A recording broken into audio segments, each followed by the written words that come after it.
السلام علیکم ورحمۃ اللہ وبرکاتہ۔ اعوذ باللہ من الشیطان الرجیم، بسم اللہ الرحمن الرحیم۔ عزیز طلبہ، آج کے ہمارے سبق میں تختی نمبر 3 شروع ہو رہی ہے۔ یہ حروف مقطعات کے بارے میں ہے۔ ان حروف کو کہا جاتا ہے جو الگ الگ پڑھے جاتے ہیں، جن کو کاٹ کاٹ کر پڑھا جاتا ہے عمومی طور پر۔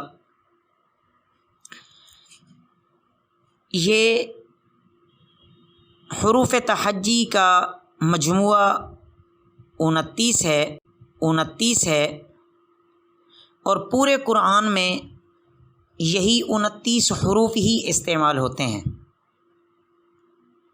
ان میں سے چند حروف مقطعات ہیں۔ اگر ان کی تعداد تکرار کے ساتھ یعنی جب بار بار استعمال ہوتے ہیں اس لحاظ سے دیکھا جائے تو یہ بھی 29 بنتے ہیں، اور اگر بغیر تکرار کے دیکھیں تو یہ 14 بنتے ہیں۔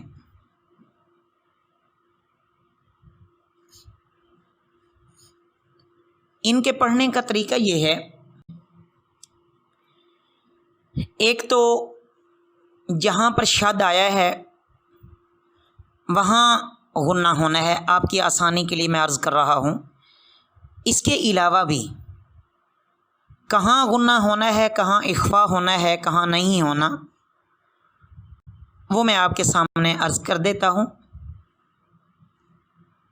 ایک تو بالخصوص جو ہمارے طلباء میں بچے ہیں ان کی آسانی کے لیے یہ جو مثلاً یہ کاف ہا یا عین صاد،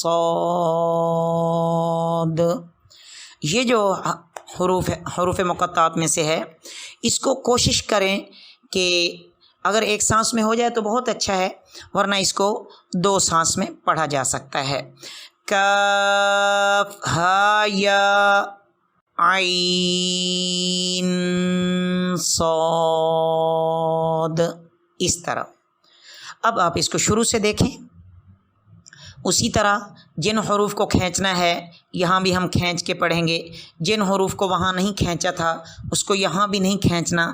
جن حروف پر مد ہے صرف انہی پہ ہم نے مد کرنی ہے، الف پر مد نہیں ہوگا۔ آپ دیکھ رہے ہیں تختی نمبر 3 میں کہ الف پر مد نہیں ہے۔ اس کے علاوہ جو 2 حرف والے ہیں جیسا کہ ہا تو ہا، اس طرح یا، یہ جو ہے نا ان میں 2 حروف کی آواز آ رہی ہے، ان کو 2 حرفی مقطعات بھی بولتے ہیں۔ اس طرح کے یہ 5 حروف ہیں، ہا یا تو ہا، اس طرح۔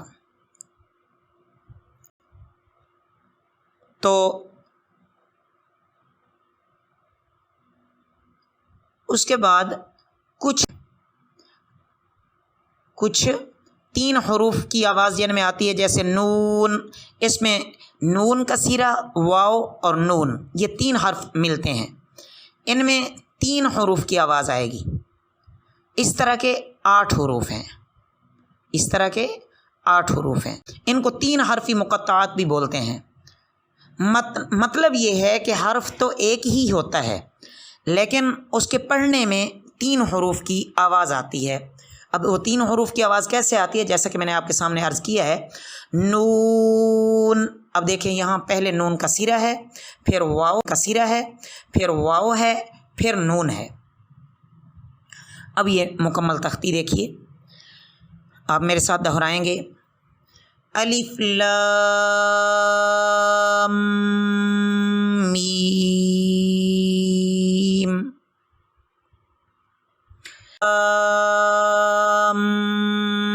میم صاد الف لام را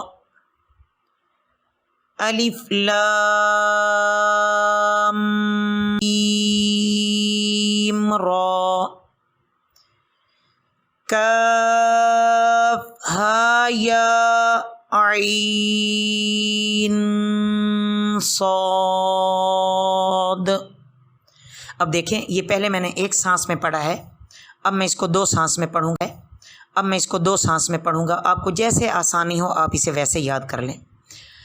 کاف ہا یا عین صاد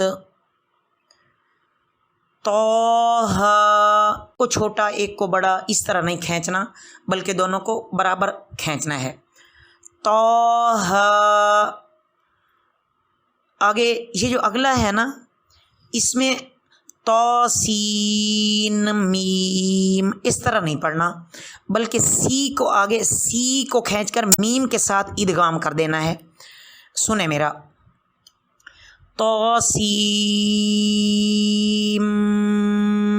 میم، جس طرح اردو کا لفظ ہوتا ہے نا وسیم، اس طرح اب میرے ساتھ پڑھنے کی کوشش کریں۔ طاسیم میم طاسین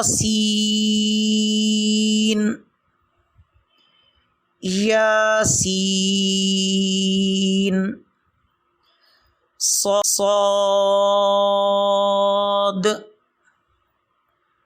حامیم۔ اب آگے دیکھیں، حامیم، یہاں ٹھہر جائیں، اس کو اکٹھے ملا کے پڑھنا پھر مشکل ہو جائے گا، اس کو بھی دو حصوں میں تقسیم کر کے پڑھیں۔ حامیم عین سین قاف۔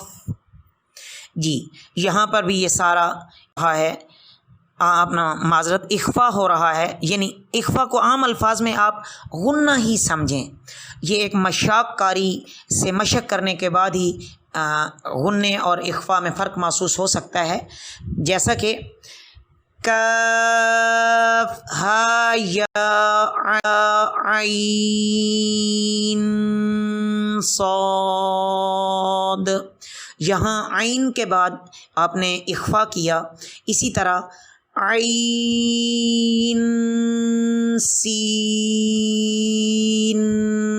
قاف، عین کے بعد بھی اور سین کے بعد بھی اخفا ہو رہا ہے۔ قاف نون۔ تو یہ عزیز طلبہ آج کے ہمارے سبق میں تختی نمبر 3 مکمل ہو گئی۔ آپ اس مکمل تختی کو بار بار سنیں، بار بار کہیں اور مکمل تختی ریکارڈ کر کے ہمیں سینڈ کریں تاکہ اس میں جو غلطی ہو اس کی تصحیح ہو۔ اللہ آپ کا حامی و ناصر ہو۔ وما علینا الا البلاغ المبین۔